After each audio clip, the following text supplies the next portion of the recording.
மனிதனுக்கு பெரிய புனிரெண்டு கடவுள் வச்சிருக்கிறார். என்னவென்று கேட்டால், ஒன்று பசி, அடுத்தது தூக்கம். பசி, களைப்பு, இதுக்கு ரெண்டும் மருந்தையும் படிச்சிருக்கிறார். பசிக்கு உணவு மருந்து, களைப்புக்கு மருந்து தூக்கம். இது ரெண்டையும் கடவுள் படைத்திருக்கிறார். பெரும் பிணிகள் இவை. பிணிகளை மாற்ற முடியாது, நோய்களை மாற்றலாம். நோய் ஏன் வருகிறது என்று கேட்டால், திருவள்ளுவர் சொல்லுகிறார், உனக்கு இந்த 3 சமநிலையிலே ஏதோ ஒன்று குழம்பி விட்டது. நான் ரொம்ப திரும்ப திரும்ப சொல்கிறேன் பாருங்க, இது கொஞ்சம் அடிப்படை விளங்கிக் கொள்ளுங்கள். ஆரோக்கியமாக வாழலாம். நோயற்ற வாழ்வே குறையற்ற செல்வம். இப்போ இந்த சமநிலை குழம்பி போய்விட்டால், உடல் சமநிலை குழம்பி போய்விட்டது, ரொம்ப கவனமாக இருங்க, வேற வழி ஒன்றும் இல்லை. அந்த சமநிலையை மறுபடி உருவாக்க வேண்டும். இப்போ திரும்ப சொல்லுகிறேன், சமநிலை குழம்பாமல் பார்த்துக் கொள்வதுதான் உத்தமம். ஏனென்றால் குழம்பிய சமநிலையை பழையபடி சரிப்படுத்துவது என்பது ரொம்ப பெரிய வேலை. அதை நல்லா தெரிஞ்சுக்கொள்ள. ஏனென்றால் இப்போ இங்கே பாருங்க, 3 என்னவென்றால் நீர், காற்று, அக்கினி. இதில் நான் ஒன்று குறைஞ்சு போச்சுட்டு கூட்ட வலிக்கிறேன் வைங்க, மற்றதை அது கிளப்பி விட்டுடும். இப்போ நீர் குறைபாடு வந்துட்டுது, நீரை கூட்டுவதென்று நான் கொஞ்சம் நீரை கூட்டுவதற்கான வழி செய்தால் அக்கினியை அது குறைச்சிடும், வேற வருத்தம் வந்துடும். இப்போ உங்களுக்கு ஆங்கில மருந்துகளில் தெரியும், ஒரு நோய்க்கு ஒரு மருந்தை வாங்கி சாப்பிட்டா அடுத்த நாள் அவனுக்கு வைத்தால போகாது. ஏனென்றால் இது ஒன்றை சமப்படுத்தி இந்த நோயை மாற்றிடும், இன்னொரு நோயை கிளப்பி விட்டுடும். பழையபடி சமநிலைப்படுத்துவது என்பது ரொம்ப அவதானமாக சமநிலைப்படுத்த வேண்டும். அப்படி சமநிலைப்படுத்துவதற்கு நம்முடைய வைத்தியர்கள் என்ன செய்தார்கள் என்றால், ரொம்ப ஆச்சரியப்படுகிற வேலை செய்தார்கள். என்னவென்று கேட்டால், அப்படி சமநிலைப்படுத்துகிற பொழுது மருந்து ஒரு பகுதி, உணவு ஒரு பகுதி. இப்போ எங்கள் இங்கிலீஷ் மருந்தில் இந்த பத்தியம் என்ற சாமானே கிடையாது. இங்கிலீஷ் வைத்தியத்தில் பத்தியம் என்ற சாமானே கிடையாது. தமிழ் வைத்தியத்தில் பத்தியம் ரொம்ப என்னென்றால், இப்போ உனக்கு வாத பிரச்சனை வந்து விட்டது, என்ன அர்த்தம்? காற்று கூடி விட்டது. அப்போ காற்றை குறைப்பதற்கு மருந்து சாப்பிட வேணும். காற்றை குறைப்பதற்கு மருந்து சாப்பிட்டு கொண்டு பூசணிக்காயா திண்டிகின்றா என்ன நடக்கும்? இங்கே மருந்து அதை குறைக்கிறதுக்கு சாப்பிட்டு சாப்பாட்டில் அதை கூட்டுற என்ன நடக்க போகுது? அது கூடிக்கொண்டே இருக்கு, நோய் மாறாது. ஆகவே சாப்பிடுகிற பொழுது அந்த எதை குறைப்ப மருந்து சாப்பிடுகிறாயோ அந்த உணவையும் குறை. அதுதான் பத்தியம். எங்களுடைய தமிழ் வைத்தியர்கள் மருந்து கொடுத்தா பத்தியம் சொல்லுவா, இன்னும் சாப்பிடாதே. நான் ராமசாமி பெரியார்கிட்ட தான் கேட்டேன், ஐயா இந்த பத்திய கதை சொல்கிறீங்களே அதுதானே நீங்கள் பிந்தி போனீங்கள் இந்த உலகத்தில். நான் அவர்கிட்ட ஒரு நாள் சண்டை பிடிச்சேன். அவர் 89 வயசில் அவரை சந்தித்து நான் சண்டை பிடிச்சேன். அவர் கேட்டார், என்ன பிரச்சனைன்னு கேட்டார். நான் சொன்னேன், நீங்கள் பத்தியம் என்று சொல்கிறீர்களே, உங்களுக்கு புத்தகத்தில் எழுதி வச்சிருக்கு, இன்ன நோய்க்கு கத்திரிக்காய் தின்னாத, வெண்டிக்காயை தின்னாத, அதை தின்னாத, இதை தின்னாத என்று நோய் எழுதி வச்சிருக்கு. அதை வச்சு வைத்தியம் சொல்லுங்க. உங்களை கொண்டு போய் அமெரிக்காவில் விட்டாச்சுன்னு வைங்க, அங்கே என்னென்று நீங்கள் பத்தியம் சொல்லுவீங்கன்னு கேட்டேன். ஏன்னா அவன் மரக்கறியை பார்த்தாலே என்னென்னமோ மாதிரி கிடக்கு பாருங்க, பச்சை மிளகாய் சைஸில் இருக்குது. அந்த மரக்கறிகளுக்கு பெயரே தெரிய இல்லை. அப்போ உங்களை கொண்டு போய் விட்டா நீங்கள் அமெரிக்கனுக்கு வைத்தியம் செய்ய முடியாது. ஏனென்றால் நீங்கள் பத்தியம் சொல்ல முடியாது. உங்கள் மருந்துக்கு பத்தியம் ரொம்ப முக்கியம். பத்தியம் சொல்ல முடியாது. எப்படி பத்தியம் சொல்வீர்கள் என்று கேட்டோன்னே அந்த கிழவன், அனுபவப்பட்ட கிழவன் சிரிச்சது, போடா பைத்தியக்காரா, அதெல்லாம் சொல்லலாம். எப்படி சொல்வீங்கன்னு கேட்டேன். அவர் சொன்னார், விளைகின்ற அந்த பயிர்களினுடைய தன்மை பார்த்து அது எதற்கு உரியது என்பதை நாங்கள் முடிவு செய்வோம். எனக்கு புரியல, எப்படி என்று சொல்லுங்கன்னு கேட்டேன். அவர் சொன்னார், காய்கறிகள் மரத்திலே விளைகிற பொழுது கவனிச்சுப்பார், காய்கறிகள் மரத்திலே விளைகிற பொழுது கவனிச்சுப்பார், ஒவ்வொன்று ஒவ்வொரு விதமாக விளைகிறது, கவனிச்சுப்பார். அதை பார்த்தா அது எதுக்குரியது, அது நீருக்குரியதா, காற்றுக்குரியதா, நெருப்புக்குரியதா என்று கண்டுபிடிக்கலாம் என்றார். எனக்கு விளங்க இல்லை, திருப்பி சொல்லுங்கோ என்றேன். அவர் விளக்கப்படுத்தி சொன்னார். அவர் கேட்டார், என்ன கத்திரிக்காய் எப்படி காய்க்குது என்றார். கத்திரிக்காய் மரத்தில் இருந்து இப்படி கீழே காய்க்குது என்றேன். வெண்டிக்காய் எப்படி காய்க்குது என்றார். எனக்கு அதுக்கப்புறம் தான் யோசனை வருது, வெண்டிக்காய் மேலே காய்க்குது இப்படி. அப்போ பாருங்க, இது நமக்கு வம்பு பண்ணுறதுக்கு தானே இருக்குது. கத்திரிக்காய் கீழே தான் தொங்கி காய்க்குது, வெண்டிக்காய் எங்கேயாவது கீழே தொங்கி காய்ச்சி பிடிங்கி எடுத்துருக்கிறீங்களா? வெண்டிக்காய் எல்லாம் மேலே காய்க்குது. அவர் சொன்னார், நெருப்பை பார்த்துருக்கிறியா என்று கேட்டார். ஓம் என்றார். அது எப்போ எரியும்ன்றார். மேல் நோக்கித்தான் எரியும். இப்போ இந்த வெண்டிக்காய் மேலே எழும்புதுண்டா இது பித்தத்துக்குரிய மருந்துன்ட்டு கண்டுபிடிக்கலாம். அமெரிக்காலையும் கொண்டு போய் விடு, அந்த காயை நான் மரத்தில் பார்த்தனேன்டா அது எதுக்குரிய காய் என்று சொல்வேன். இங்கே பாருங்க, புடலங்காய் இப்படியே நீளமாக வளருது, தண்ணிக்கு என்ன இயல்பு, இப்படியே கீழே வளையும். அப்போ இது நீர் சார்ந்த ஒரு மரக்கறி. பூசணிக்காய் எப்படி வளரும் சொல்லுங்க பாப்போம்? மேலையும் வளராது, கீழையும் வளராது, சைட்டால வளரும். என்ன மாதிரி சைட்டால வளரும். காற்றுக்கு சலித்தல் இயல்பு, காற்றுக்கு சலித்தல் இயல்பு. சலித்தல் என்பது காற்று இப்படி இப்படி பரவி கொண்டு போகும். ஆகவே தான் பூசணிக்காயை வாயுக்குரிய சாப்பாடுன்னு வச்சிருக்கிறோம். நம்ம முறையில் ஒரு பெரிய அதிசயம் பண்ணினார்கள் ஐயா. நம்ம சாப்பாட்டு முறையை தயவு செய்து விட்டுடாங்க. இந்த பீஸா கீசான்றதுல பைத்தியமாக போயிடாங்க. சும்மா கொஞ்சம் கொஞ்சம் இடக்கடா சாப்பிடுங்க, சாப்பிடவும் தான் வேணும்.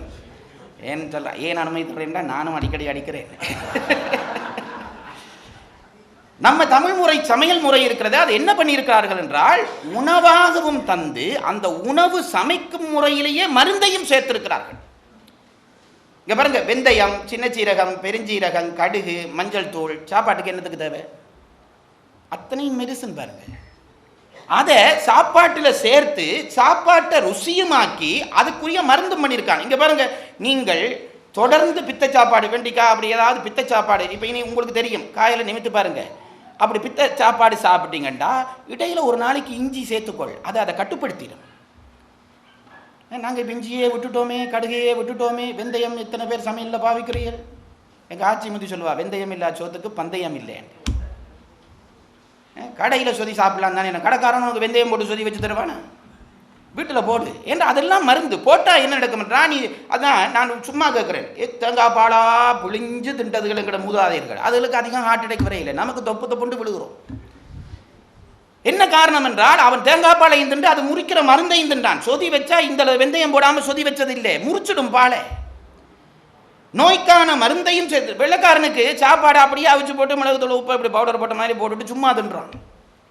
அவனுக்கு இந்த நுட்பமே தெரியல. நம்ம சாப்பாட்டு முறையே நுட்பம், அதிநுட்பம். அதாவது முன்னுக்கு கொஞ்சம் பருப்பு விடு, பிறகு கொஞ்சம் கொலஸ்ட்ரால் விடு, நெய், பிறகு நெய் விட்ட பிறகு அதுக்கு பிறகு விட்டமினுக்காண்டி மரக்கறிகள் எல்லாம் போட்டு சாப்பிடு, கடைசியில் அது சமைக்கிறதுக்காண்டி ஒரு ரசம் முழுவதும் மருந்து சிறக்க குத்திட்டார். என்னையா எனக்கு விளங்கையில சொல்லுங்கன்றேன். அவர் கேட்கிறார், மாம்பழம் எந்த இடத்துல இனிப்பு கூட? ஒரு மாம்பழத்தை எடுத்தா காம்பு முட்டுற இடத்துல தான் மாம்பழம் இனிப்பு, கீழே புளிக்கும். உண்மையா இல்லையா? மாம்பழம் மேலே மேலே தான். எப்போ நீங்கள் மாம்பழம் வெட்டினா இந்த பீஸில் மேல் பகுதி தான் இனிப்பு, கீழ்ப்பகுதி எப்பவும் கொஞ்சம் புளிப்புத்தன்மை இருக்கும்.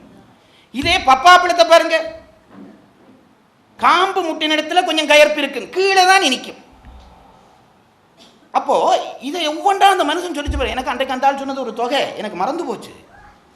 இதையெல்லாம் வைத்துக்கொண்டு இந்த தாவரங்கள் இந்த தன்மைக்குரியவை என்பதை தீர்மானிக்க முடியும். தீர்மானிச்சா நாங்கள் மருந்து கொடுக்குற பொழுது எந்த நாட்டிலையும் பத்தியம் கொடுக்க சொல்லுவோம் என்றார். அப்படிப்பட்ட ஒரு வைத்தியத்தை தொலைச்சிட்டோம். இப்போ திருவள்ளுவர் என்ன சொல்றார் என்றால், நோய் நாடி திருவள்ளுவர் சொல்ற மிகினும் குறையினும் நோய் செய்யும், கூடினாலும் குறைஞ்சாலும் நோய் செய்யும். நோய் என்பது என்னவென்று கேட்டால், தயவு செய்து நினைக்கிறேன் ஒன்றை சொல்லுகிறேன் பாருங்கள். நாங்கள் பல பேர் இன்றைக்கு ஆங்கில மருத்துவத்தில் இருக்கிற ஒரு செய்தி, கிருமிகள் தான் நோயின் அடிப்படை என்கிறோம். தமிழர்கள் அதை ஏற்றுக்கொள்ளவில்லை. கிருமிகள் 1000 பேர் சாப்பிட்டான், அமிபியாசிஸ் கிருமியால நோய் வர்றேன்டா, கடையில் சாப்பிட்டா அத்தனை பேருக்கும் அல்லவா நோய் வர வேண்டும்? ஏன் 3 பேருக்கு வருகிறது, மிச்ச பேருக்கு வர இல்லை? வீட்டில் அம்மா நோய் வந்து விட்டது, 2 பேருக்கு அம்மா காணுகிறது, ஒருத்தன் நல்ல ஆரோக்கியமா இருக்கிறான், கிருமியாலே தான் வருவதானால் ஏன் அந்த கிருமி அவனை தாக்கவில்லை? இந்த நுட்பத்தை புரிஞ்சு கொள்ளுங்க. கிருமி நோய்க்கு காரணம் தான், இல்லை என்று சொல்லவில்லை. ஆனால் உடல் சமநிலையாக இருக்குமானால் கிருமியாலே ஒன்றும் பண்ண முடியாது, அது தானாக தோற்று போகும். அதான் உங்க அம்மா பால் கட்டுற வேலை. உடம்பை நீ பலப்படுத்தி வைத்துக் கொண்டாயானால், உடம்பு சரியான சமநிலையிலே இந்த காற்று நீர் ஆகாயம் 3ம் இருக்குமானால் அதுக்குள்ளே இன்னொருத்தர் பூர முடியாது, அதுவே அடிச்சு உடைச்சிடும். அது தானே இப்ப நீங்க வெண்குருதி துணிக்கைகள் என்று சொல்லுகிறீர்கள். உடம்பை தானாக எதிர்க்கிற சக்தி ஒன்று உடம்பிலே உண்டா இல்லையா? சமநிலையிலே உடம்பிலே இந்த 3ம் இருக்குமானால் நீங்க ஒன்றுக்கும் அச்சப்பட தேவையில்லை. கிருமிக்குள்ளே நீங்க உள்ள போய் வரலாம், அது ஒன்றும் உங்களை பற்ற முடியாது. நமக்கு கிருமி நம்மை பற்றுகிறது என்றால் உடல் சமநிலை குழம்பி விட்டது என்று அர்த்தம், அது பற்றிவிடும். ஆகவே நான் சொல்லுகிறார், நோய்க்கு காரணம் 2. ஒன்று மிகுதல் குறைதல். அடுத்தது சொல்லுகிறார், எது மிகுதல் குறைதல் என்று கேள்வி எடுக்கிறார் திருவள்ளுவர். எது மிகுதல் குறைதல் என்றால் உணவும் செயலும் மிகுதலும் குறைதலும், இதுதான் நோய். திருவள்ளுவர் செய்த வேலை என்னென்றா பாருங்க. இந்த மருத்துவம் என்ற அந்த பகுதி இன்றைக்கு நிற்கிறதுக்கு காரணம், முதல் குறள்ல நோய் எப்படி வரும் என்று சொன்னார். அதுக்கு பிறகு 6 குறள்ல டயட் கண்ட்ரோல் சொன்னார். இவ்வளவு தான் அவர் செய்த வேலை. பிறகு 3 குறள்ல மெடிசின் எப்படி செய்கிறது, மருத்துவம் எப்படி செய்கிறவனுடைய அந்த அங்கங்கள் பற்றிய விவரம் சொன்னார். இவ்வளவு தான் அந்த அதிகாரம். 10 குறள். முதல் குறள் நோய் எப்படி வருகிறது, 6 குறள் டயட் கண்ட்ரோல். டயட் கண்ட்ரோலுக்கு பிறகு ஏன் டயட் கண்ட்ரோலை சொல்லுகிறார் என்றால், டயட் கண்ட்ரோல் நான் ஏதோ எனக்கு இங்கிலீஷ் தெரியும் காட்டத்துக்கு சொல்லல, அப்படி சொன்னால் தான் அதை மதிப்பியல். பத்தியம்னு சொன்னால் மதிக்க மாட்டீங்க நீங்கள், எனக்கு தெரியும். 6 குறள் அவர் செய்த வேலை அதுதான். அப்ப நோயிலே ஒருவனுக்கு உடம்புக்கு நோய் வருதுன்றால் முதல் படி நல்ல தெளிவாக விளங்கிக் கொள்ளுங்க. முதல் படி அவன் உடல் சமநிலை குழம்புகிறது. சமநிலை குழம்புவது என்பது இந்த காற்று நீர் நெருப்பு சமநிலையில் இல்லாமல் ஏதோ ஒன்று கூடிவிடுகிறது. கூடிவிட்டால் உடல் பலகீனப்படும், கிருமி புகும். இது ஒன்று. இந்த உடல் சமநிலை குறைகிறது கூடுகிறது என்று சொன்னோமே, எதனாலே குறைகிறது எதனாலே கூடுகிறது? இது அடுத்த கேள்வி. குறைவது கூடுவது என்பதற்கு பரிமேலழகர் ரொம்ப தெளிவாக விளக்கம் சொல்கிறார். குறைதல் கூடுதல் என்றால் என்னவென்று கேட்டால், ஒன்று உணவு கூடுதல் குறைதல், அடுத்தது செயல் கூடுதல் குறைதல். இதுதான் நோய்க்கு காரணம். அடிப்படை தெரிஞ்சு கொண்டால் கிளீனாக கனகாலம் சீவிக்கலாம். கொஞ்சம் வயசு போயிட்டு நீ இதுக்கு பிறகு யோசிச்சு என்ன பிரயோசனம் கவலைப்படாதீங்க, இப்போ கூட சரி பண்ணலாம். உணவு கூடுதல் குறைதல் என்றதுக்கு பரிமேலழகர் எழுதுகிறார். அதை குறித்து கொண்டே உங்களுக்கு சொல்லணும் என்று நினைச்சு கொண்டு வந்தேன். அதாவது உணவு அதிகரித்தல் அல்லது குறைதல் நோய்க்கு ஒரு காரணம், சமநிலை குழம்புவதற்கு ஒரு காரணம். அதிகரித்தல் குறைதல் என்ற உடனே நாங்கள் என்ன நினைக்க போகிறோம்? இதுதான் நீங்கள் பரிமேலழகரை படிக்க அதிகரித்த சாப்பாடு கூறுறது, சாப்பாடு குறைகிறது, இப்படித்தானே நாங்கள் நினைப்போம். அளவுக்கு அதிகமாக சாப்பிட்டுட்டோம் அல்லது சாப்பாடு இல்லாமல் கிடந்துட்டோம், ரெண்டும் நோயை தரும். இது பரிமேலழகர் எழுதினார். அது சாப்பாடுன்றது தனியாக அளவாலே கூடுறது என்று நினையாதே. சுவையாலே கூடுதல், வீரியத்தாலே கூடுதல், அளவாலே கூடுதல், மூன்றும் கூடப்படாது, குறையப்படாது. சில பேர் சொல்கிறான், நான் ஃபுல்லாக தான் சாப்பிட்றாங்க, ஆனால் உடம்புல எனக்கு சத்து இல்லைண்டா. நீ நல்ல சாப்பாடு தின்னில, பானா தின்றுக்கிற 3 பா, அதில் மிச்சம் விட்டமின்ஸ் ஒன்று நீ சாப்பிட இல்லை. அதுதான் வீரியம், ரொம்ப முக்கியம். வீரியமும் அவசியம். நீ சாப்பாடு என்ன தின்றேன்றதில்லை, அதில் என்ன வீரியம் இருக்கிறது தெரிஞ்சு தின்.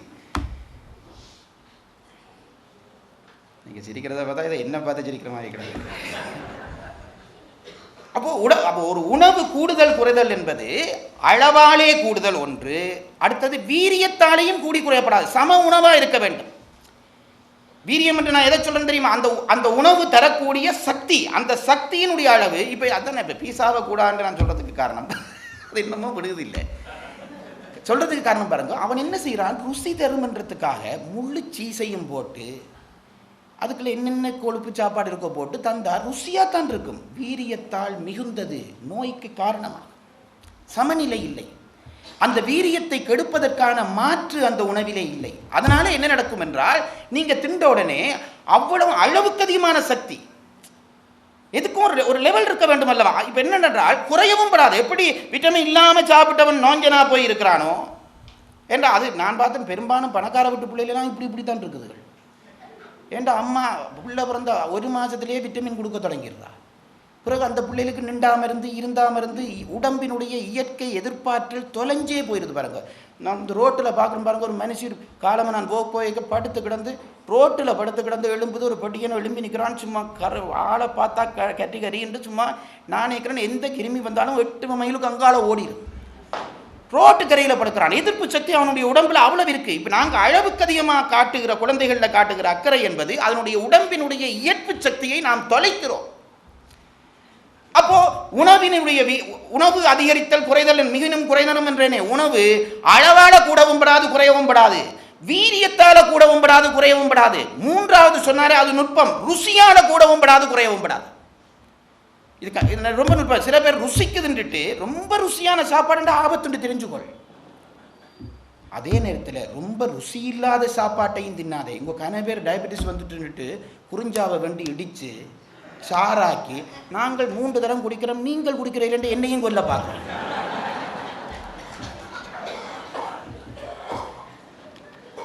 நான் எல்லாருக்குமாக சொல்லுகிறேன், தமிழ் மருந்துகள் பிரமாணம் இல்லாமல் எவன் சொன்னாலும் தின்னாதீங்க. சமையலாக சமைச்சு சாப்பிடும் ஒன்றும் தப்பில்லை. ஏண்டா அது பச்சை கச்சல் பாருங்க, வேப்பெண்ணெய் கச்சல். அப்போ என்னண்டா, ரொம்ப கசப்பான உணவை நீ உண்டாலும் அது உன் உடம்புக்கு தீமை செய்யும், மறந்து போகாதே.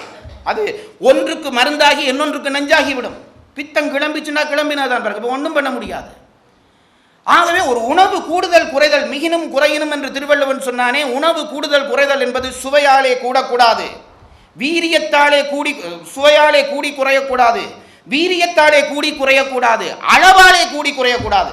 அதனால தான் நம்ம ஆக்கள் சாப்பாட்டில் பாருங்க கிளீனாக பாயாசமும் வைப்பான், பாவக்காய் கறியும் வைப்பான். ஒரு சமப்படுத்தும். தனியாக ருசியான சாப்பாடு தான் வைக்கிறேன்டா என்ன தெரியாது, எங்கடாக்களுக்கு இப்படி வச்சிருக்க முடியாது. பாவக்காய், பைத்தங்காய், வாழைப்பூ, அது கயறும். இது கைக்கும், இது இனிக்கும், இது உருளைக்கிழங்கு ருசிக்கும், எல்லாம் சமப்படுகிற பொழுது ஒரு சமநிலை சாப்பாடு வந்துடும். ஆகவே உணவு கூடி குறைவது வருத்தம் என்று கண்டால் இந்த மூன்றையும் கூடவும் விடாதே குறையவும் விடாதே. ஒன்று. அடுத்தது செயல் கூடி குறையக்கூடாது. இதுதான் எவ்வளவு ஆழமாக அதை பார்த்துருக்கான்னு அர்த்தம். என்னவென்று கேட்டால், நான் சொன்ன செயல் மனதாலே நிகழும், புத்தியாலே மனதாலே நிகழும், வாக்காலே நிகழும், உடம்பாலே நிகழும். இந்த செயலை கூடினாலும் நோய் வரும், குறைஞ்சாலும் நோய் வரும். நான் சொல்ல பாருங்க, கண்ணக்க அலட்டினாலும் நோயின்ற அர்த்தம். ஒன்றுமே கதைக்காமல் இப்படி இருந்தாலும் நோய் என்று அர்த்தம். மிகினும் குறையினும் நோய். காரணம் மனநோயாளிகள் பாருங்க, ஒன்று சும்மா கதைப்பான், நான் இருப்பான், இல்லாட்டி இப்படியே இருப்பான். என்னென்றா அங்கே பிழைச்சி பூச்சுன்னு அர்த்தம். வாக்கிலே மிகுதல் குறைதல் வந்துட்டா அங்கே உடம்பு சமநிலை குன்றிவிட்டது என்று அர்த்தம். அதுபோலத்தான் எண்ணங்கள் சில பேருக்கு கட்டுப்படாது. உங்களுக்கு தெரியுமா அது? இப்போ நாங்கள் கடவுளையில ஒரு புத்தியால் பிரச்சனை இல்லாத ஆட்கள் நாங்கள். எண்ணங்கள் மனதிலே ஓடத் தொடங்கிவிட்டால் சில பேருக்கு அது கட்டுப்படாது. நான் அனுபவிச்சிருக்கேன் பாருங்க. அதை நல்ல ஒரு எண்ணம் வந்து விட்டால் நான் நினைப்பேன், அது நிப்பாட்டுவோம் நினைச்சா அது என்ற கண்ட்ரோல் மீறி ஓடும். எங்கள் ஆசிரியர் அதுக்கு நல்ல உதாரணம் சொல்லுவார். இந்த சைக்கிளை பெடலில் இதில் நிப்பாட்டி விட்டு ஸ்டாண்டில் நிப்பாட்டிட்டு இப்படி சுற்றுங்க, சைக்கிளை பின் சொல்லி சுத்தும். நீ சுற்றுறதை நிப்பாட்டு, நீ நிப்பாட்டிடுவே, ஆனால் அது நிற்காது. அதுதான் சுற்றுற அளவு சுற்றித்தான் வந்து நிற்கும். அப்படி எண்ணங்களை நீங்கள் ஓட விட்டு விட்டால், உங்கள் உணர்வு சார்ந்து ஓட விட்டு விட்டால், இனி ஸ்டாப் பண்ணுவோம் என்றாலும் ஸ்டாப் பண்ண முடியாது. சில பேர் ராத்திரியாக நித்திர வராமல் தலை எப்படி கொண்டு இருக்கிறவர்கள் தெரியுமில்லை என்று அவன் நினைப்பான். சரி, நீ நித்திர விடுவோம் நினைச்சா அந்த எண்ணம் உங்களுக்கு ஓடிக்கொண்டே இருக்கும். அப்போ என்ன ஆயிற்று என்றால், உன் கட்டுப்பாடை மீறி எண்ணங்கள் ஓட தொடங்கி விட்டன. சில பேருக்கு எண்ணங்களே வராது. இது ரெண்டும் நோய்க்கு அடிப்படை. சில பேருக்கு எண்ணங்களே வராது. யோசிச்சு பார்ப்பான் இப்படின்னு ஒரு எண்ணமும் வராது. எண்ணம் வரையில்லை என்றாலும் நோய், அளவுக்கு அதிகமாக வந்தாலும் நோய். அதான் இவருக்கு இப்போ எண்ணம் கூடி போச்சுன்னு வீணம், இந்த ஆள் நோய் ஆகிட்டாருன்னு அர்த்தம். இப்போ இது ரெண்டும். அப்போ செயலிலே உணவிலே சுவை வீரியம், அடுத்தது அளவு கூடி குறையப்படாது. செயலிலே மனம் வாக்கு உடம்பு. சில பேர் முட்டாள்தனமாக பண்ணுறார்கள் பாருங்க. இப்போ உழைக்க உடம்பு இருக்குன்ட்டு இந்த கம்ப்யூட்டர் செக்ஷனில் வேலை செய்கிற எல்லா படிகளையும் பார்த்துட்டேன். ராப்பகலாக வேலை செய்கிறாங்க. என்ன நல்ல சம்பளம் கொடுக்குறான், 1.5 லட்சம் 2 லட்சம் கொடுத்தான், 6 உழைக்கான். ஆனால் நான் இப்போவே சொல்கிறேன், எழுதி வையுங்க பாருங்க. அவன் 50 வயசில் நோயாளி, எழுதி வைக்கிறான். ஏனென்றால் தன் உடலினுடைய தேவைக்கு அதிகமாக அவன் முடிஞ்ச அளவுக்கு அதிகமாக உழைக்கிறான். உழைக்க முடியும், முளைச்சா என்ன நடக்கும்? பழுதாகும். ஐயா சாதா அதுக்கான சர்வீஸும் கொடுக்கறது இல்லை. காரையே இத்தனை மைல் ஓடினா சர்வீஸுக்கு விட வேணும்ட்டு சட்டம் வச்சிருக்கான் கராஜ்காரன். எழுதியே தந்து விடுறான், இத்தனை நாளில் சர்வீஸுக்கு விடுன்ட்டு. சர்வீஸுக்கு கொண்டு போய் விட்டால் எண்ணெய் வச்சு அதுக்கு காருக்கு அப்புறம் தானே ஆயில் விடுறது தானே பாருங்க. எல்லாம் கழுவி ஒருக்கா ஆயில் பூசி திருப்பி விட்டால் கொஞ்ச நாளைக்கு நல்லா ஓடுது. இப்போ என்னண்டா இந்த இங்கிலீஷ் வைத்தியர் மாதிரி எல்லாருமா சேர்ந்து ஆயிலும் பூசாதேன்னு விட்டான். நமக்கு எண்ணெய் முழுக்க தேவையில்லைன்னு விட்டான். என்ன சொல்கிறாருண்டா, அது உடம்புல எண்ணெய் தானாக ஊறுது, நீ ஏன் எண்ணெய் பூசுற? இது இவே இல்லை லாஜிக். நான் சொல்றது, எண்ணெய் பூசினா அதில் பயன் இருக்கா இல்லையாண்டு நல்ல ஒரு முறையான எண்ணெய் முழுக்கு முழுகி பாருங்க. உடம்பு சொல்லும் அதனுடைய பயன் என்னன்னு. முறையாக எண்ணெய் வச்சு முழுகி நல்ல வெந்நீர் வச்சு குளித்து துவஞ்சிட்டு கிடந்து பாருங்க. சும்மா அப்படி சுள்ளட்டி கொண்டு வரும் பாருங்க. அப்போ உடம்பு ஏதோ அந்த எண்ணெய் முழுக்கில் சுகம் இருக்கே. முந்தைய நம்ம பழைய காலத்தில் இதெல்லாம் மரபு. எண்ணெய் முழுக்கு சனிக்கிழமை முழுகியே ஆக வேணும், சீயாக்காய் அரைச்சி முழுக வேணும். என்னவென்றால் வெப்பம் மிகுந்த நாடுகளிலே இருக்கிற நமக்கு உடலிலே இருக்கக்கூடிய நுண்துளைகளை தூசு அடைத்து விடும். நீ எண்ணெய் பூசி முழுகினா அத்தனையும் கலரும், உடம்பு ஆரோக்கியமாக இருக்கும். பிள்ளைக்கு இப்போ யார் எண்ணெய் வச்சு முழுகிறீர்கள்? பேதிக்கு மருந்து, அதாவது பழைய ஒயிலை கலட்டுறது. காரில் போனால் அப்படி தானே சொன்னான், பழைய ஒயிலெல்லாம் நீத்து போச்சுன்னா அதை கலட்டுறான். பேதி மருந்து அதுதான் பாருங்க. உள்ளுக்கு தேவையில்லாமல் இருந்த சுரப்பிகளை சுரக்க கழுவ பண்ணுறது. இப்போ பேதி மருந்து தேவையில்லை என்கிறாங்க. அதான் பழைய நம்முடைய முறையிலே ஒரு நாளைக்கு 2 வேளை உணவு அப்படிதான் ஒரு ஒழுங்கு வச்சுருந்தார்கள். மாதத்தில் 2, அது சொல்லப்படாது, கணவன் மனைவியாக இருந்தால் மாதத்தில் 2 தரம் புணர்ச்சி, ஒரு வாரத்தில் 2 தரம், ஒரு நாளைக்கு 2 சாப்பாடு, வாரத்தில் 2 முழுக்கு, மாதத்தில் 2 புணர்ச்சி, வருஷத்தில் 2 பேதி. இது சாப்பிட்றவன் சாக மாட்டான்ன்றான். சாக மாட்டான்டா சாகாமல் இருக்க மாட்டான்ல, நீடித்து வாழ்வான். இந்த ஒழுங்கில் இருக்க முடியுமா? நாங்கள் இது நேராக எல்லாத்தையும் தலைகீழாக மாறி நாளுக்கு 2 தரம் டேஷ்.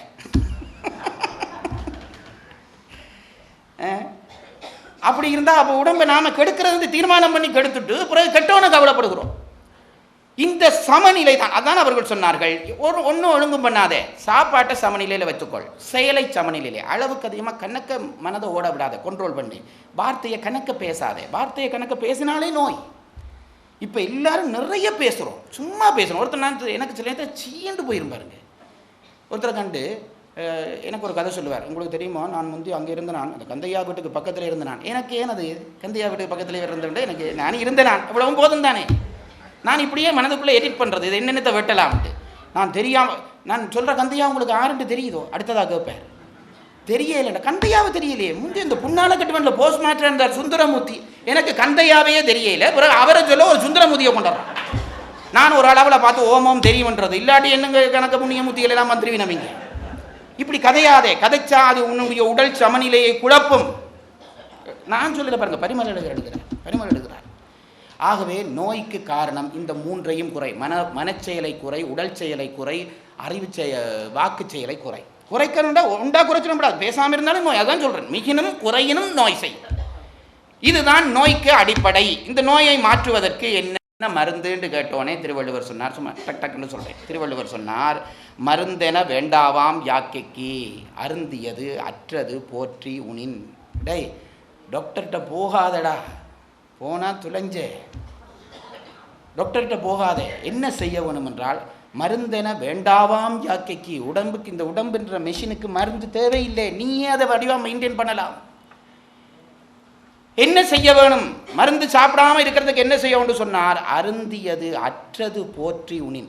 பாருங்க, சிம்பிளா ஒரு டயட் சொல்றாரு பாருங்க, வேற ஒன்றும் இல்லை. நீ அதை சாப்பிடு, இதை சாப்பிடு, அப்படி சாப்பிடு, இப்படி ஒன்றும் இல்லை. சாப்பிட்டது ஒருக்கா சாப்பிட்டது, செமிச்ச பிறகு மற்றதை சாப்பிடு.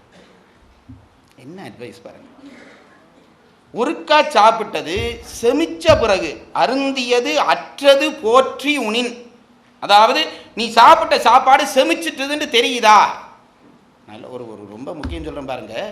அக்கினிகளில் பல வகை உண்டு. அக்கினிகளிலே அதிலே நம் வயிற்றுக்குள்ளே ஒரு நெருப்பை இறைவன் வைத்திருக்கிறான், கடலுக்குள்ளே ஒரு நெருப்பை வைத்திருக்கான். அந்த கடல் தண்ணி பொங்கி வெளியில் வராமல் இருக்கிறதுக்கு காரணம் அதை கண்ட்ரோல் பண்ணுற ஒரு நெருப்பு இருக்கு, அக்கினி இருக்குதான். அதற்கு வடமுக அக்கினி என்று பெயர்.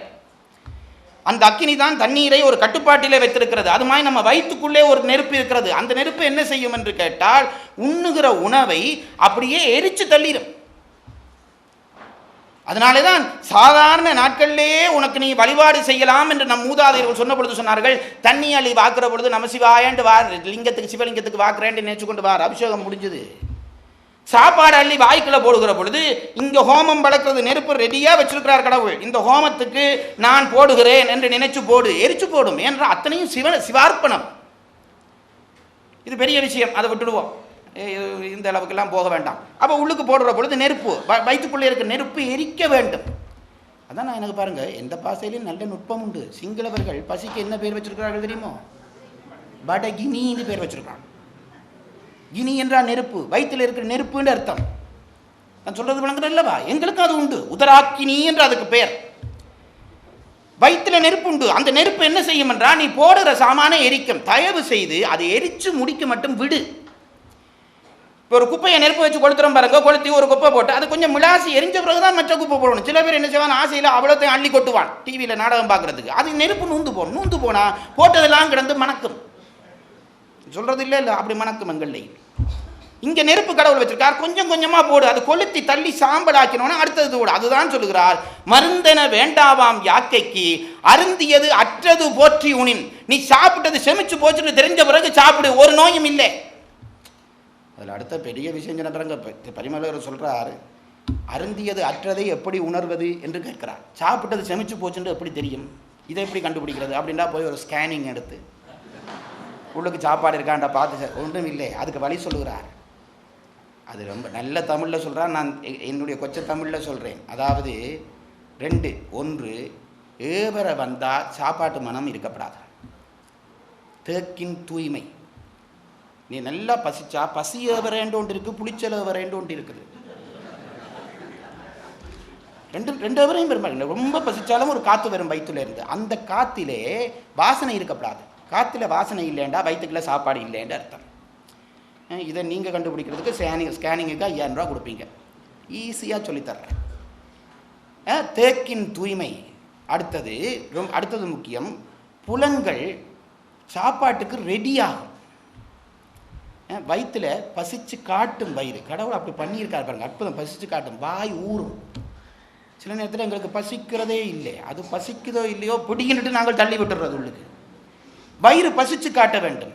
அது மாதிரி உடம்பில் ஒரு சோர்வு வரும். பசி ரொம்ப கூட்டிட்டுனா உடம்பில் ஒரு சோர்வு வரும். இதெல்லாம் நல்லா அழகாக எழுதுகிறார் பரிமளர். இந்த உடம்பு சோர்வு வருகிறதா? காற்றுல வாசனை இல்லையா? உன்னுடைய உறுப்புகள், உணவு உறுப்புகள் இருக்கிறதே, சாப்பாடை பார்த்த உடனே ஒரு பசி மாதிரி ஒரு உணர்ச்சி, வாயில ஊறல் வரும், உள்ளுக்கு பசிக்குன்னு, வயிற்றுக்குள்ள பசிக்கிற மாதிரி இருக்கும், ரெடி ஆயிட்டுதா? உள்ளுக்கு அலுவல் முடிஞ்சதுன்னு அர்த்தம். கொட்ட அடுத்ததை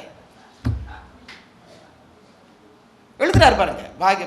தேக்கின் தூய்மை, உடம்பின் நொய்மை, இப்படி 3 விஷயம் எழுதுறார். இந்த 3ஐயும் வைத்துக்கொண்டு அருந்தியது அற்றது என்று தெரிந்துவிட்டால் சாப்பிடு, மருந்தென வேண்டாம். இது ஒன்று. சரி, திருவள்ளுவர் சொன்னதை நாம் ஒத்துக்கொண்டுட்டோம், மருந்து வேண்டாம். சாப்பிட்டோன்னே நாங்கள் சாப்பிட்டது செமிச்ச பிறகு சாப்பிட போகிறோம், ஒத்துக்கொண்டா. அடுத்த நிபந்தனையை போடுறார். ஒரு நல்ல டாக்டர் இப்படித்தான் சொல்லவர். ஒரு பேஷண்ட்டை பார்த்து நீ உப்பு குடிக்கப்படாது, பொடி குடிக்கப்படாது, அது சாப்பிடப்படாது, அவன் அதிலேயே எங்கேயும் செத்து போவான். ஒவ்வொன்றா சொல்லணும், தம்பி உனக்கு இது சாப்பிடக்கூடாது என்று சொன்ன பிறகு அவன் அதை கடைப்பிடிச்ச பிறகு அடுத்ததையும் விடுகின்றவன். இப்போ திருவள்ளுவர் சாப்பிட்டது செமிச்சது தெரிஞ்ச பிறகு சாப்பிடு என்று சொன்னாரே, சொல்லி ஒரு குறள் சொல்லிட்டார். அடுத்த குறளுக்கு வந்தோன்னு சொன்னார், அற்றால் அளவறிந்து உண்க. சாப்பிட்டது செமிச்சோன்னே சாப்பிடுன்றார். உடனே இவன் சாப்பிட்டது செமிக்க மட்டும் இருந்துட்டு புட்டிச்சான்னு ஒரு புட்டி. அப்படி தின்னாதடா, சாப்பிட்டது செமிச்ச பிறகு அளவா சாப்பிடு. எந்த அளவு? உன்னுடைய உடல் தேவை அளவு, வயிற்றுக்குள்ளே இருக்கிற பசியின் அளவு, அது தெரிஞ்சு சாப்பிடு, நோய் வராது. 2வது நிபந்தனை. சரி, நீங்கள் சொன்ன மாதிரியே சாப்பிட்டது செமிச்ச பிறகு சாப்பிடுகிறேன், செமிச்ச பிறகு சாப்பிடுகிறதையும் அளவா சாப்பிடுகிறேன், போதுமா, நோய் வராதான்னு கேட்டோன்னு திருவள்ளுவர் இன்னும் ஒரு நிபந்தனை இருக்கின்றார். என்ன என்றால், மாறுபாடு இல்லாத உண்டி மறுத்து உண்ணின் ஊறுபாடு இல்லை உயிர்க்கு. இது சரியான இங்கிலீஷா எனக்கு தெரியலை, நான் அந்த விஷயத்தில் சைவர், அதை ஒத்துக்கொண்டே தான் சொல்கிறேன். இப்போ என்ன சொல்கிறாங்க, ஒவ்வாமை என்று ஒரு சொல் பிரயோகிக்கிறோம் அல்லவா? ஒவ்வாமை. சாப்பாடு நல்லா பசிச்சு சாப்பிட்ட சாப்பாடு செமிச்ச பிறகு சாப்பிடு ஒன்று, அதையும் அளவா சாப்பிடு ஒன்று, ஒத்துக்கொள்ளுகிற சாப்பாடா சாப்பிடு. ஒவ்வாமை உள்ள உணவு திண்டாயானால் நீ பசிச்சு சாப்பிட்டாலும் அளவாய் சாப்பிட்டாலும் நோய் வரும். என்னடா ஒவ்வாமை என்று கேட்டவொன்னா பரிமளர் அதுக்கு மெனக்கட்டி இருந்து ஒரே எழுதுகிறார். இதெல்லாம் படிச்சு எழுதுறாங்க பாருங்க. ஒவ்வாமை என்றா என்ன? நீங்க என்ன சொல்லுவீர்கள்? ஒவ்வாமை என்றா சும்மா பொதுவாக சொல்லி பாருங்க, உடம்புக்கு ஒத்துக்கொள்ளாத சாப்பாடு சாப்பிடப்படாது, அவ்வளவுதானே நாங்கள் சொல்லுவோம். ஒவ்வாமை என்பது உடம்புக்கு ஒத்துக்கொள்ளாதது மட்டுமல்ல, சில உடம்புக்கு சில உணவு ஒத்துக்கொள்ளாது. சில பேருக்கு சில சாப்பாடு சாப்பிட்டா காலெல்லாம் கடிச்சு தடிச்சு போகும், எக்ஸிமான்றார்கள் வந்துடுது. சில பேருக்கு அவனுக்கு அந்த சாப்பாடு ஒத்துக்கொள்ளல. முதல் குறித்த சாப்பாடு உனக்கு ஒத்துக்கொள்ளுமா ஒத்துக்கொள்ளையான்னு தெரிஞ்சு நிப்பாட்டு. இது ஒன்று. இதுதான் ஒவ்வாமை. மாறுபாடில்லாத உண்டி மறுத்து உண்ணின் ஊறுபாடு இல்லை உயிர்க்கு. ஆகவே முதல் உன்னுடம்புக்கு ஒத்துக்கொள்ளுகிற உணவு எது? ஒவ்வாத உணவு. சில பேர் ஏதாவது சாப்பிட்டாண்டா தும்முண்டு தும்முவான், தண்ணியா ஓடும். அப்போ உனக்கு தெரியவன் உன் உடம்புக்கு இந்த சாப்பாடு பொருந்தாது, விட்டுடு. சரி, அதை மட்டும்தான் சொல்லி இருக்குதா என்று கேட்டால், ஒவ்வாமை என்ற பெயரில் அதை மட்டும்தான் சொல்லி இருக்கா? அது மட்டும் இல்லை, சில சாப்பாடு உன் உடம்புக்கு ஒத்துக்கொள்ளும், சில காலத்துக்கு ஒத்துக்கொள்ளாது. நுட்பத்தை பாருங்க. சில சாப்பாடு நம்ம உடம்புக்கு ஒத்துக்கொள்ளும், ஆனால் நம்ம உடம்புக்கு சில காலத்துக்கு ஒத்துக்கொள்ளாது. நல்ல பனி மழை காலம் தயிரை சாப்பிட்டு பாரு, தடிமன் வந்துடும். நல்ல வெக்க காலத்தில் தயிர் சாப்பிட்றோம், ஒன்றும் பண்ண இல்லை. நடிச்சாமத்தில் தயிர் சாப்பிட்றேன், உடனே வயிற்றால் அடிக்குது. மாறி காலம் நல்ல குளிர்காலம் தயிரை போட்டு சாப்பிட்றேன், உடம்பு ஒத்துக்கொள்ள இல்லை. ஆனால் அதே தயிர் கோடையில் சாப்பிட்டா ஒத்துக்கொள்ளுது. ஆகவே ஒவ்வாமை உடம்புல மட்டும் இல்லை, உணவினுடைய காலத்திலையும் இருக்கிறது என்றார். இதுக்கு நுட்ப முறை எழுதுகிறார் பரிமளர். காலமண்டா நீ நினைக்காத இந்த பெரிய காலம் இல்லை, சிறுபொழுது பெருபொழுது ரெண்டிலையுமே சாப்பாட்டுக்கு வித்தியாசம் இருக்கு. காலமாக சாப்பிட்ற சில சாப்பாடு ராத்திரியில் சாப்பிடப்படாது, இது சிறுபொழுது. ராத்திரியில் சாப்பிட்ற சாப்பாடு மத்தியானம் சாப்பிடப்படாது. அப்போ கால அளவிலையும் சாப்பாடு இருக்குது, இது ஒன்று. அது மாதிரி பெரும்பொழுதுலையும் வித்தியாசம் இருக்கிறது. பனிகாலத்தில் சாப்பிட்ற சாப்பாடு கோடை காலத்தில் சாப்பிட்ற சாப்பாடு பனிகாலத்தில் சாப்பிடாதே, பனிகாலத்தில் சாப்பிட்ற சாப்பாடு மாறி காலத்தில் சாப்பிடாதே. இது பெரும்பொழுது வித்தியாசம், சிறுபொழுது வித்தியாசம். இந்த பொழுதுகளுக்கு ஒவ்வாமையும் ஒவ்வாமை தான். அப்போ உடம்புக்கு ஒவ்வாமை, காலத்துக்கு ஒவ்வாமை. 3வது சொன்னார் பாருங்க, மூன்றாவது சொன்னார், உணவு ஒன்றுக்கொன்று ஒவ்வாமையும் இருந்து நஞ்சாகும் என்றார். நீ அளவா சாப்பிட்ற, பசிச்சு சாப்பிட்ற, ஒவ்வாமை பார்த்து சாப்பிடுகிற, ஆனால் ஒவ்வாமை தனியே உன் உடம்புக்கு ஒவ்வாமை இல்லை, காலத்துக்கு ஒவ்வாமை ஒன்றுக்கு. உணவு ஒன்றுக்கொன்று நஞ்சாகும். மரவள்ளி கிழங்கும் இஞ்சியும் சாப்பிட்டா பே. இப்போ சில பேர் சொல்கிறார் சாப்பிட்றான்ட்டு. சாப்பிடலாம், அது ஒரு நாளைக்கு பிழைக்கிற மாதிரி அமைப்பு வந்ததோ பைசு. அது என்னென்றா தப்பிடுறோம், என்னென்னா அந்த அளவு கணக்கு வித்தியாசத்தில் தப்பிடுறோம். நஞ்சாகிற அளவு தின்ன வேணும், ரெண்டும் சேர்த்து திண்டா வராது. பரிமள எழுதுறதுக்கு உரை எழுதுகிற பொழுது எழுதுகிறார், உணவு ஒன்றுக்கொன்று மாறுபடும் என்பதுக்கு உரை எழுதுகிறார். தேனையும் நெய்யையும் சம அளவாக கலந்து சாப்பிட்டா நஞ்சான் எழுதுகிறார் உரையில். அங்கே பஞ்சாமிரத்தில் ரெண்டும் தான் போட்டு சாப்பிட்றோம், ஆனால் சம அளவு போடுற இல்லை. 1 டேபிள் ஸ்பூன் நெய் 1 டேபிள் ஸ்பூன் தேன் கலந்துட்டு கூடி உடம்புக்கு நோய் வரும். இதை யாராவது ஒரு வீரன் எனக்கு பரிசோதித்து இந்த முடிவை அறிவிக்க வேணும். நான் இன்றைக்கு மட்டும் ஜோதிக்க இல்லை. பரிமள எழுதுகிறார், திருக்குறளில் எழுதினா பொய்க்காது. இப்படி சில உணவுகள் ஒன்றுக்கொன்று நஞ்சாகும். ஒரு உணவு சாப்பிட்டா அந்த உணவு சாப்பிட்டா சாப்பாட்டுக்குள்ளே ஒவ்வாமை வரும். ஆகவே ஒவ்வாமை என்பது 3: உடலுக்கு ஒவ்வாமை, காலத்துக்கு ஒவ்வாமை, உணவுக்கு உணவு ஒவ்வாமை. இதை தவிர்த்து உண். இப்போ நிபந்தனை தெரிஞ்சதா? பிறகு ஒன்று பசிச்சு உண், பசித்த பிறகு அளவா சாப்பிடு, அது ஒன்று. பிறகு ஒத்துக்கொள்ளுகிற சாப்பாடு சாப்பிடு, நோய் மாறிப்போம். இன்னும் கணக்க உண்டு, ஒரு 5 நிமிஷம் தான் இருக்கிறபடியால் சுருக்குகிறேன், சுருக்கி சொல்லுகிறேன். இதெல்லாம் சொல்லி நோய் தீர்க்கிறதுக்கு வழி சொல்லி கொண்டு வருகிறார். சொல்லி கொண்டு வந்து விட்டு சொல்லுகிறார், இவ்வளவுத்தை நீக்கிவிடு, நீக்கிவிட்டால் உனக்கு நோய் வராது. பேஷண்ட்டுக்குரிய அட்வைஸ் முடிஞ்சுது 6-7 குறளில். இனி டாக்டர்ஸ்ட்டை வர்றார். டாக்டர்ஸ்ட்டை வந்து டாக்டருக்கு அட்வைஸ் பண்ணுகிறார். என்ன செய்ய வேணும் நீ என்றால், ஒரு வைத்தியனுக்கு சொல்கிறார். மூன்று குறள் பாருங்க தனியாக வைத்தியத்துக்கு. ஏன்னா இப்போ அதுலேருந்து நீங்கள் கவனித்து கொள்ள வேணும் என்றால், தற்பாதுகாப்பு நடவடிக்கை தான் வைத்தியத்திலே முக்கியம். உன் உடம்பை பாதுகாக்க நீ முயல். 7 குறள் முடிஞ்சது. 8வது குறளில் வந்து நின்று சொல்லுகிறார், டாக்டரை கூப்பிட்டு சொல்கிறார், டேய் டாக்குத்தனே, நோய் நாடி, நோய்க்கு முதல் நாடி, அதிதிக்கும் வாய் நாடி, வாய்ப்ப குழல். ஒவ்வொரு சொல்லுக்கும் பொருள் இருக்கு பாருங்க. என்ன 3 நாள் பேசலாம். பரிமளர் அந்த மாதிரி விரிவாக உரை எழுதுகிறார். ஒரு வைத்தியனுக்கு சொல்லுகிறார், நோயை பார்த்துட்டு டக்குன்னு வைத்தியம் செய்ய தொடங்கிறாதே. இப்போ சில டாக்டர்மார் 1000 ரூபா 2000 ரூபா எல்லாம் வாங்கிட்டு பேஷண்ட் உள்ளுக்கு வரைக்க சொல்லி கொண்டு வருவான். சார் எனக்கு 2 நாளாக வயிற்று குத்துனோன்னா மருந்து எழுதி முடிச்சு கொடுத்துட்றான். 2000 1500 நோயை கேட்கிறார்கள் கூட இல்லை பாருங்க. அவர்களுக்கு ஒரு அளவு அனுபவத்தில் அவன் நோய் சொல்றதுக்கு முதல் மருந்து எழுதி கொடுக்குறான். திருவள்ளுவர் சொல்லுகிறார், நோய் நாடு. நோய் நாடுவதற்கு ஒரு வைத்தியனுக்கு நுண்ணறிவு வேணும். அது ரொம்ப முக்கியம். ஒரு வைத்தியனுக்கு நுண்ணறிவு வேணும். நான் சொல்றது உண்டு பாருங்க, டாக்டர்ஸ் மாதிரி சங்கீதத்தில் கெட்டிக்காரனா இருக்கிறாங்க. அப்படி இருக்கிறதுக்கு நியாயம் உண்டு. என்னவென்றால், சங்கீதத்திலே ஒரு ராகம் கேட்கிறோம்னு வைங்க, இன்னென்ன சுரம் வருது, ஒரு சுரம் மாறிட்டுனா ராகம் மாறின்னு அர்த்தம்.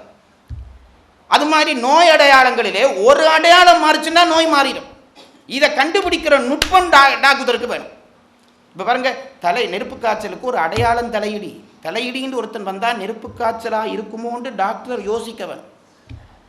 அதான் நோய் நாடி, நோய்க்கு முதல் நாடி. சில பேர் வருவாங்க, ஐயோ டாக்டர் சரியான தலையடி, மெலிய சூடாக கிடக்குது என்றால் நெருப்பு காய்ச்சலோட வர்றதுக்கு தலையடி இருக்கும் கட்டாயமா. அப்போ தலையடியை மட்டும் நீ நோய் என்று நினைச்சு அதுக்கு பெனடோல் கொடுத்துட்டு விட்டுறாதே, அதுக்கு பின்னாலே மருந்து இருக்கிறது. நோய் நாடி, நோய்க்கு முதல் நாடி. இந்த நோய் ஏன் வந்தது, நோயை கண்டுபிடி முதல். அதற்கு பிறகு இந்த நோய் ஏன் வந்தது என்று கண்டுபிடி. அடுத்தது ஏன் வரும், நான் முன்னமே சொல்லிட்டேன். 2 காரணம். ஒன்று, உணவிலே ஏற்பட்ட மிகுதல் குறைதல், அல்லது செயலிலே ஏற்பட்ட மிகுதல் குறைதல். அதை கண்ட்ரோல் பண்ணு முதல், அதை கண்ட்ரோல் பண்ணு. நோய் நாடி, நோய்க்கு முதல் நாடி, அது தீர்க்கும் வாய் நாடி. பிறகு கூடி யோசி, இதுக்கு என்ன செய்தால் இது குறைக்கலாம். வைத்தியத்தில் பெரிய பிரச்சனையை பாருங்க. இப்போ காற்று கூட்டிட்டு வைத்தியத்தில் நாம காற்றை குறைச்சி விட்டோம்னா நெருப்பு நூந்துவோம். நெருப்பு கூடி போச்சுட்டு தண்ணியை தெளிச்சு விட்டோம் என்றால் நெருப்பு நூந்துவோம். இதை சமப்படுத்த இருக்கிறதே இறைவன் பண்ணின ஒரு அற்புதம். இந்த 3 நாடிகளையும் சமப்படுத்தி வச்சிருக்கிறதே அற்புதம். ஆகவே மேக்சிமம் அதை குழப்பாம பார்த்து கொள்ளணும். குழப்பின பிறகு அதை பக்குவமா அதை சேர்க்க வேணும். அப்போ நோய் நாடி, நோய்க்கு முதல் நாடி, அது தீர்க்கும் வாய் நாடி. அதுக்கு அடுத்தது ஒரு சொல் போட்டாங்க, அதான் ரொம்ப வாய்ப்ப குழல்.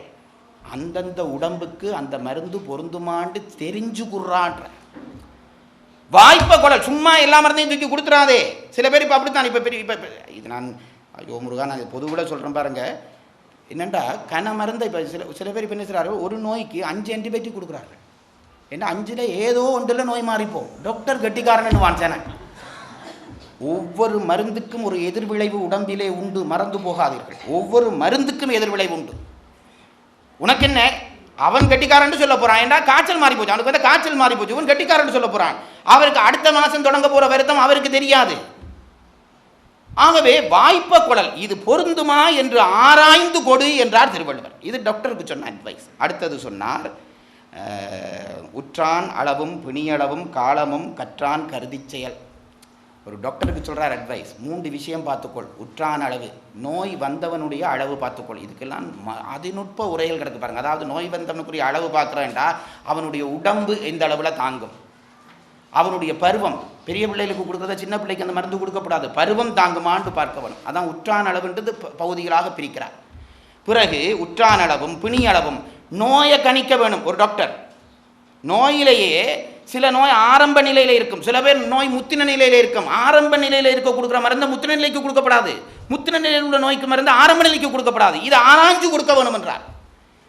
ஆகவே உற்றான் அளவும் பிணி அளவும், அடுத்தது காலமும் கற்றான் கருதி செதல். இந்த காலத்தில் இவனுக்கு இந்த மருந்து கொடுக்கலாமா, சில மருந்து சில காலத்துக்கு பொருந்தாது, இது 3ம் பண்ணி கொடு என்றார். நேரம் கருதி பல விஷயங்களை விட்டு கொண்டு போகிறேன். கடைசியிலே சொல்கிறார், நோய் 4 கூறுகள், அந்த மெடிசின் 4 கூறுகள் உடையது.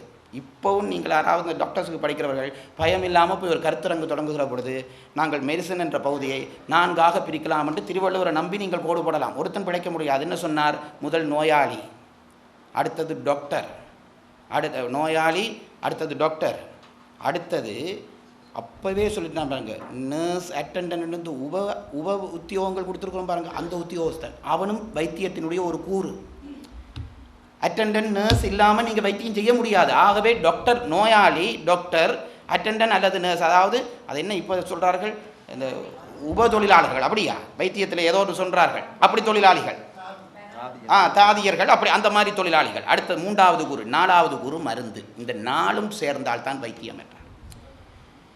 4 கூறு வைத்தியத்துக்கு. இது கடைசி குறள் பாருங்க, உற்றவன் தீர்ப்பான் மருந்து உழைச்செல்வான், உழைச்செல்வான் தான் நர்ஸ் அட்டெண்டன்ட் என்று அப்பால் நாட்கூற்றே மருந்து. இந்த 4 கூறு தான் மருந்திலே இருக்குது. ரொம்ப தெளிவாக தெரிந்துகொள் சொல்லிட்டு திருவள்ளுவர் பரிமாணர்கள் பண்ணுறார் பாருங்க, ஒரு மகா வேலை.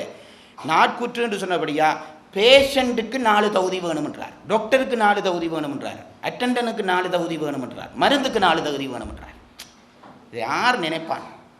பேஷண்ட்டுக்கு வேண்டிய 4 தகுதி என்னவென்றால், முதல் தகுதி அப்போவே பரிமாணம் எழுதுகிறான் பாருங்க, பேஷண்ட் ஒரு நல்ல பேஷண்ட் நோய் மாற வேணுமா, பேஷண்ட்டுக்கு இருக்க முதல் தகுதி காசு இருக்க வேணும். அப்போவே சொல்கிற பரிமாணம் எழுதுகிறா பாருங்க, பேஷண்ட்டுடைய தகுதி 4, 25 மார்க்ஸ் போடுன்னு விட்டால் முதல் 25 மார்க்ஸ் அவர் பேர்ஸ் இருக்க வேணும். அப்போ தான் பேர்ஸ் இல்லாமல் கையில் கேஷ் இல்லாமல் வைத்தியம் செய்ய முடியாது. ஆகவே செல்வம் நோயாளியினுடைய தகுதியிலே ஒன்று. 2வது சொல்லுகிறார், ரொம்ப முக்கியம். 2வது சொல்லுகிறார், சொல் கேட்டு நடக்க வேணும் பேஷண்ட், அது ரொம்ப முக்கியம். சில பேஷண்ட் சொல்ல மாட்டான், டாக்டர் சொல்லுவார், மேனே இது 3 நேரம் சாப்பிட்ட பிறகு போடுங்கோண்டோன்னே இவன் என்ன செய்வான், சாப்பாட்டுக்கு முதல் போட்டுட்டு 2ம் உள்ளுக்கு போகிறது தானே. சில பேர் குடிக்கணுன்னா குடிச்சிட்டு குளிக்கினான், மருந்தை குடிக்கான்னு சொல்லி அவன் மறந்து போய் உள்ளே குடிச்சிட்டு துள்ளினான். என்னடா அது உள்ளுக்கு போய் குடிங்கினானே வெளியில் போய் குடிங்கினானேன்ற.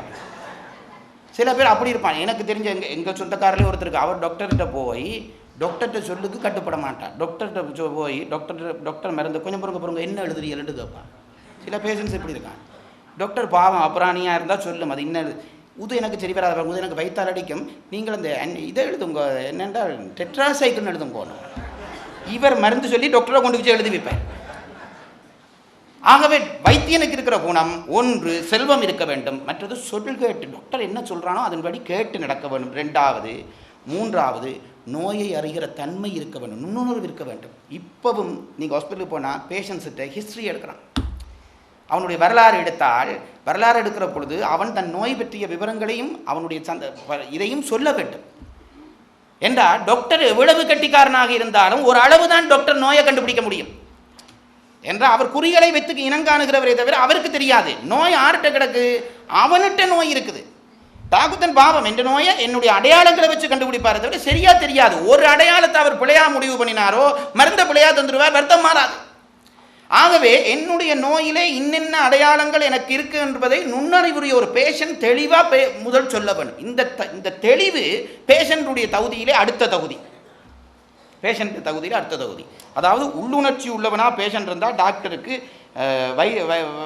செய்வது வைத்தியம் செய்வது சுகம், அதுக்கு பிறகு மருந்து கொடுத்தா அந்த டைமுக்கு சாப்பிட வரும். இது 3. இது அதுக்கடுத்தது டாக்டருடைய தகுதி சொல்லுகிறார் திருவள்ளுவர். மருத்துவருடைய தகுதி என்ன சொல்லுகிறார்? முதல் தகுதி நான் ரொம்ப ரசிச்சிருக்கேன் பாருங்க. டாக்டருடைய முதல் தகுதி ஒவ்வொன்றுக்கு 4 நாள் சொல்கிறார். டாக்டருடைய முதல் தகுதி என்றால் டாக்டர் பயப்படாதவனாக இருக்க வேண்டும். டாக்டர் எனக்கு நெஞ்சுக்குள்ள நோவுதுன்னு, என்ன உனக்கு நெஞ்சுக்குள்ள நோவுதாண்டா, அவர் விழுந்தாரோ கதை முடிஞ்சு என்ற பேஷண்ட் பயப்படுத்துகிற மாதிரி தான் வருவான். பேஷண்ட் பயப்படுத்து. ஐயோ உண்மையில் பாருங்க சில டாக்டர்மார் இருக்கிறாங்களா, அவங்கள்ட்ட கதைச்சா அறுவாசி வருத்தம் மாறி போகுது. எனக்கு ஒரு ஸ்கின்னில் ஒரு சின்ன ரேஷ் வந்தது, டாக்டர் ஆனந்தராஜாட்ட போனேன். எனக்கே என்ன பார்க்க அறியஎன்ன பார்க்குறக்கா டாக்டர் அவர் அதை வேண்டி இது ஒன்றும் இல்லை பாருங்க, அதில் கையை வச்சு தடவுற. எனக்கு அதுலேயே அறுவாசி வருத்தம் மாறிட்டு பாருங்க. ஒரு வைத்தியனுடைய கெட்டித்தனம். அவன் அஞ்சக்கூடாது. நோயாளி நோய்க்கு அஞ்சித்தான் வருவான். டாக்டர் அஞ்சப்படாதுன்றார், முதல் தகுதி. அடுத்தது சொன்னார் தூய்மை. உலகத்தில் பாருங்க இந்த தொழிலை போல ஒரு தூய்மை தொழில் உண்டா? எவனும் வந்து சட்டையை கழட்டுறான். நான் சொல்கிறது உங்களுக்கு விளங்குது அல்லவா? இது டாக்டர்கிட்ட நாங்கள் ஒன்றும் பண்ண முடியாது பாருங்க. அப்படியான தொழிலில் இருக்கிறவன் தூயவனாக இருந்தாக வேண்டும். பரிமலர் எழுதினார், மனம் மொழி மெய்களால் தூய்மையாக. ஒரு பேஷண்ட் ஒரு நோயை சொன்னால் மற்றவனுக்கு டாக்டர் சொல்லப்படாது. இவர் போக விட்டு நாளைக்கு இவர் நேற்று அன்றைக்கு என்னட்ட வந்த பாருங்க அவருக்கு. ஆகவே மனமொழிமைகளால் வைத்தியனுக்கு தூய்மை அவசியம். அடுத்தது சொன்னார். அதுக்கு அடுத்தது சொல்லுகிறார் அனுபவம். மெடிசின் படிச்சுட்டு வெளியில் வந்தோன்னா அவன் டாக்டரில் பாருங்க, அவனுக்கு அனுபவத்தினாலே எத்தனையோ உண்மையை காண்பான். நான் மரபு கல்விக்கு சொல்கிற பெருமை அதுதான் பாருங்க. படிச்சுட்டு வர்றதுன்னு ஒன்று இருக்குது, அது நூலறிவு. வாழறிவு என்று ஒன்று இருக்கிறது. அனுபவத்திலே ஒரு ஆளை பார்த்தோனே எனக்கு சொன்னார் பாருங்க. எனக்கு தெரிஞ்ச ஒரு இந்திய டாக்டர், ஒரு பெரிய ஹார்ட் ஸ்பெஷலிஸ்ட், மெட்ராஸ் யூனிவர்சிட்டியில் அந்த துறைக்கு தலைவராக இருந்தவர். அவர் என்னுடைய ரசிகர். அவர் எனக்கு சொன்னார், அவர் நெத்தியில் திருநூறு பூசி போட்டு வச்சு தான் நான் ஹாஸ்பிட்டலுக்கு போவார். நான் இது என்னையா இப்படி இருக்கீங்கன்னு கேட்டால், அவர் அமெரிக்காவில் படித்தவர். அவருடைய குருவை பற்றி சொன்னார். தன்னுடைய குருவாம் பெரிய விதம் பட்டையா விபூதி பூசி குங்குமம் போட்டு இப்படி வச்சு தான் வருவாராம். அவர் முன்னுக்கு போக தாங்கள் ஸ்டூடெண்ட்ஸாக அவருக்கு பின்னால் போவினமா. ஒரு நாள் அனுபவம் சொல்கிறார் பாருங்க எனக்கு. டாக்டர் ஆனந்தராஜாண்டு இறந்துட்டார். இப்போ அவர் பின்னால் போனால் ஒரு ஓட்டால் அவர் போய் கொண்டிருந்தாராம். போயிட்டு டக்குன்னு நின்றாராம். நின்றுட்டு இதில் ஒரு ஓட்டில் நாய் கடிச்ச விஷம் நாய் கடிச்ச ஒரு பேஷண்ட் இருக்கோன்னு கேட்டாராம். தங்கள் ஒருவருக்கும் தெரியாது. அங்கே இதில் அந்த காட்டில் இந்த வருத்தம் மட்டும் எழுத இல்லை. இவர் கேட்டாராம், இந்த ஓட்டில் விசர்நாய் கடிச்ச ஒரு பேஷண்ட் இருக்கா கவனிங்கன்றாராம். இவையில் ஒருவருக்கும் தெரிய எல்லாம் முழுசுறான். கடற்கண்டு இவர் போனாராம். போய் ஒரு குறிப்பிட்ட இடத்துல நின்றாராம். இவனுக்கு விசர்நாய் கடிச்சிருக்கு, விசாரிண்டா விசர்நாய் கடிச்சிருக்குதான். எப்படி கண்டுபிடிச்சார் டாக்டர் என்று கேட்டால், அவன் மூச்செடுக்கிற சப்தத்தை வச்சு இது விசர்நாய் கடிக்கு தான் இந்த மூச்சு பெறும்ட்டு தான் கண்டுபிடித்தேன் என்று சொன்னதை எனக்கு டாக்டர் ஆனந்தராஜா சொன்னார். ஆனந்தராஜன், இது இந்தியாவில் மெட்ராஸில் இருந்தவர். இதுதான் அனுபவம். ஒரு வைத்தியனுக்கு மருந்து முக்கியமல்ல, அனுபவமும் முக்கியம். அடுத்தது டாக்டருக்கு இருக்க வேண்டியது அறிவுடைமை. படிச்சும் இருக்கணும். அனுபவம் மட்டும் இருந்தால் டாக்டர் முடியாது, படிச்சும் இருக்கணும். இது நாளும் இவனுடைய தகுதி. பேஷண்ட்டினுடைய தகுதி. மருந்தினுடைய தகுதி சொல்கிறார். சும்மா டக்குன்னு சொல்கிறேன் பாருங்கள். மருந்தினுடைய தகுதி என்னென்றால் பல பயன் விளைவிக்கக்கூடியதாக இருக்கணும். ஒரு மருந்து பல நோயை தீர்க்கக்கூடியதாக இருக்கணும். சில பேர் ஒவ்வொரு தலையடிக்குதா அதுக்கு ஒரு பில்ஸ், தும்மலா அதுக்கு ஒரு பில்ஸ், தடிமனா ஒரு இவ்வளோ பில்ஸ் இருந்தால் நாம் என்ன ஆகுறது? அப்புறம் சாப்பாடு அங்கே சாப்பிட்றது. அப்போ இது எல்லாத்துக்கும் சேர்ந்த ஒரு மருந்தாக இருந்தால் மருந்தினுடைய தகுதிகளில் அது முதல் தகுதி. பல நோய் தீர்க்கக்கூடிய ஒரு மருந்தாக மருந்து இருக்க வேண்டும். ஒன்று. ரெண்டாவது, சுவை வீரியத்தாலே அதிகரிக்க கூட்டாமல் இருக்க வேண்டும். சில மருந்து உடனே அந்த வருத்தத்தை மாற்றும் வேறு வருத்தத்தை தூண்டி விட்டுடும். அடுத்தது, எப்பவும் கிடைக்கக்கூடியதாக இருக்க வேணும். பரிமாறு எழுதுதா பாருங்க. என்ன ஆச்சரியப்பட்ட என்ன மருந்து, திறமான மருந்து, உச்சமான மருந்து. ஆனால் அமெரிக்காவில் தான் வேற ஒன்றும்ண்டா நான் எப்படி அதை சாப்பிட்றது? எந்த காலத்திலும் எப்பவும் கிடைக்கக்கூடிய மருந்தாக இருக்க வேண்டும். மருந்துக்கு இருக்கக்கூடிய மூன்றாவது தகுதி. அடுத்தது, விளைவாற்றலாலை மேம்படுத்த வேண்டும். அது சாப்பிட அதனுடைய தன்மை கூட வேண்டும். இது 3. அதுபோல நர்ஸ் அட்டெண்டனாக இருந்தவர்களுக்கும் சொல்லுகிறார், இந்த உழைப்போவாருக்கும் சொல்லுகிறார். அவர்களுடைய என்னவென்றால் அவர்களுக்கு முதல் தகுதி சொல்லுகிறார், நோயாளி மேல் அன்புடையவனாக இருக்க வேண்டும். இது ஃபர்ஸ்ட் தகுதி எழுதுகிறார் பாருங்க பரிமளர். ஒரு நர்ஸ் ஆகட்டும், அட்டெண்டர் ஆகட்டும், நர்ஸ் பேஷண்ட்டில் அன்புள்ளவனை தான் அந்த தொழிலுக்கு சேர்க்க வேண்டும். அது ரொம்ப முக்கியம். அதுக்கு பிறகு இந்த தூய்மை, இப்படி 4 தொழில் அவர்களுக்கு. மற்றது டாக்டர் சொன்னதை செய்யணும். இல்லாட்டி சில நேரத்தில் நர்ஸ் மேரே மருந்து கொடுக்க தொடங்கிடுவாங்க. தெரியுமில்ல உங்களுக்கு? அட்டெண்டனே வைத்தியம் செய்து தருவான். அப்படி செய்திடாதே என்றார். அவனுக்குரிய தகுதியில் ஒன்று, டாக்டர் என்ன சொல்கிறாரோ அதை கடைப்பிடி. இந்த டைமுக்கு மருந்து கொடுண்டா பக்கத்தில் இருந்து இந்த டைமுக்கு கொடு பேஷண்டில் மருந்து. அவனுக்கும் டாக்டருக்கு சொல்கிற மாதிரியே தூய்மை சொல்கிறார், அவனும் தூய்மையாக இருக்க வேண்டும். இப்படி மருந்து அதிகாரத்தின் கடைசி குறள் முடிகிறது. மொத்தத்திலே என்ன சொன்னார் என்றால், உடல்நிலையை சமப்படுத்து, 3 வாயு அக்கினி நெருப்பு 3ம் சமப்படுமானால் உடலிலே கிருமி வராது. அப்படி வந்துவிட்டால் உணவை கண்ட்ரோல் பண்ணு, உணவை அளவாக சாப்பிடு, பசி வந்த பிறகு சாப்பிடு, சாப்பிடுவதை அளவாக சாப்பிடு, ஒவ்வாமை உணர்ந்து சாப்பிடு.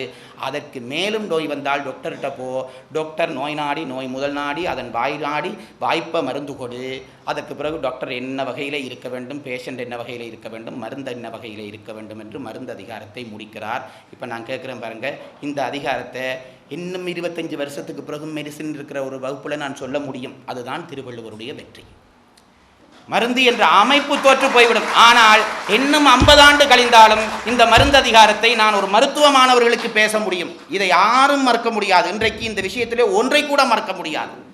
இதுதான் திருவள்ளுவர் காலத்தால் வென்ற வெற்றி. இதுதான் நான் இன்றைக்கு சொல்ல நினைத்த அதிகாரம் என்று கூறி விடைபெறுகிறேன்.